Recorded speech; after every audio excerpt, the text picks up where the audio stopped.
Greetings and salutations, friends and family. It's your girl Abby with Abby Reviews, and we're back for the Impact Season 1, Episode 2. Last we left off, Chinese Kitty and I think Dream Doll were the ones who were going at it over the song and releasing the song and the video and the money. Mommy. Your mama's not here, kid. Say hello, people. Hi, people. Okay, thank you very much. All right, so let's jump into the Good foolishness. morning.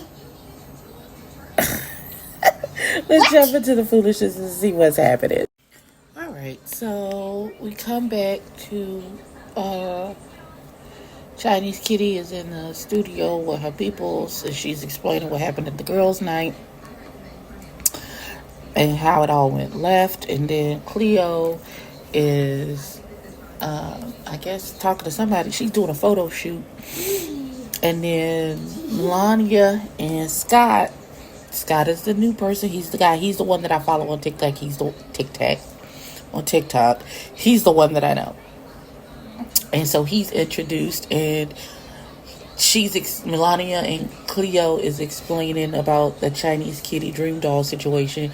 And he says he's having a dinner and he's not going to put up with that because he's a lady of standard. And he don't play all of that foolishness. We're going to see what happens, because clearly you have a petty kink in you too, sir, because you upset that somebody didn't follow you back on Instagram. I didn't know that was an ought to have with somebody, but who is me? What do I know? So we're going to figure it out at this dinner, because he going to be like, oh, maybe that's why you didn't follow me on Instagram at the middle of the dinner. Okay, so we get to the dinner.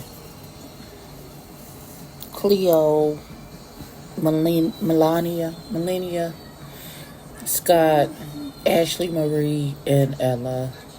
They have conversation. Scott brings up the unfollowing or not following.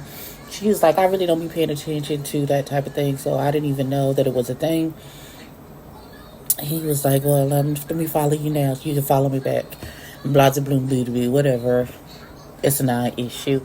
And then Ashley Marie tells a story about how she got mad at her baby daddy and threw hot wax on his peen.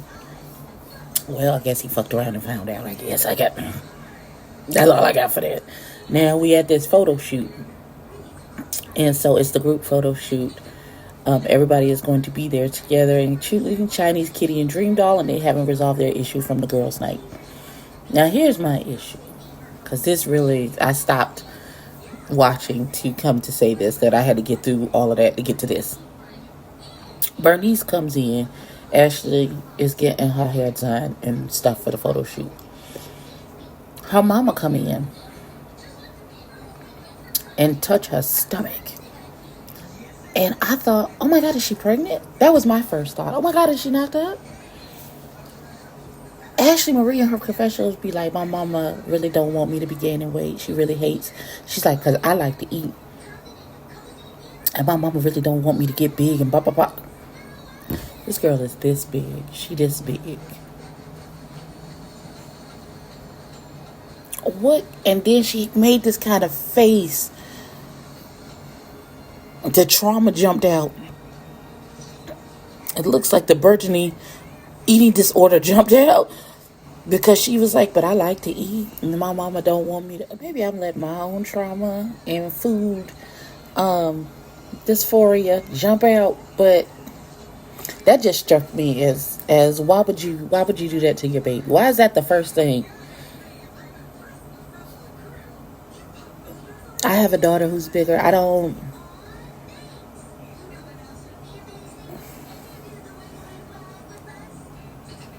like that. I just don't like that at all. It triggers something in me. I don't like it. All right, welcome to the problem. So here's the issue. So Chinese Kitty's best friend and stylist has an issue with Cleo. Well, Cleo has an issue with him. Something about payment, or he owes her money or something. I don't know, for services unrendered. I'm not exactly sure what happened, but a young man said he was down to give an apology and whoop-de-woo and whatever. But he's saying that she didn't even give him a chance to make it right, to apologize, nothing. She just immediately jumped to going online and talking dirt on him about the situation.